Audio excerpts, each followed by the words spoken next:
सोरह के चढ़ल उमरिया बा तोहरे पर सबके नजरिया बा। हाँ, सोरह के चढ़ल उमरिया बा तोहरे पर सबके नजरिया बा। सुना ये दिल बर जानी करबू जे मन मानी, सुना ये दिल बर जानी करबू जे मन मानी, नाही तो बंद कलक हो जाई।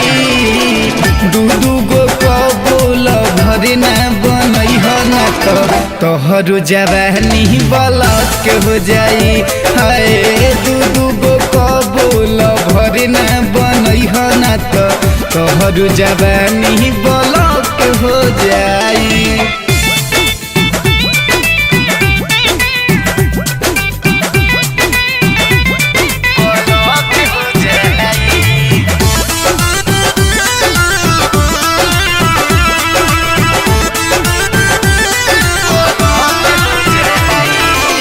दूधिया गोराई तू तो बादू चन चले हो, जब से देखनी तब से दिल में मचल हले चले हो।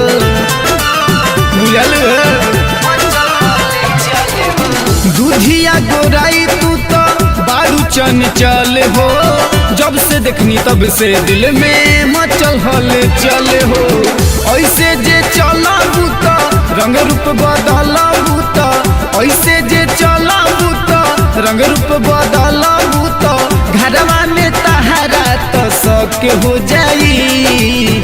दू गो कबूल भर न बनई हो न तो तोहर जवानी बलक हो जाई।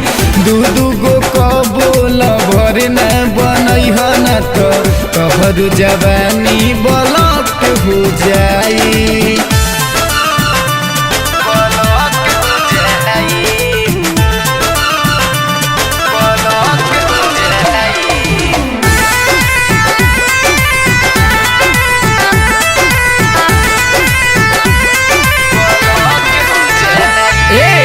तोहरे दीवाना सारा भइल बा जमाना, हुस्न के मलिका कहे दिल के दवाखाना।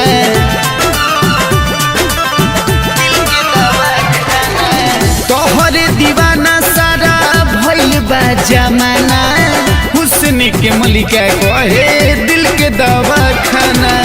मोर धज मतवाला परी तोहर रखवाला करी, मोर धज मतवाला परी तोहर रखवाला करी, नाही तो पागल रोशन रख हो जाई।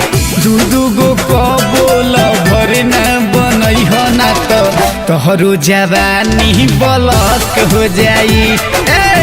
दू गो कबूल भर न बनई हो न तो तोहरो जवानी बलक हो जाई। बुझल कि ना?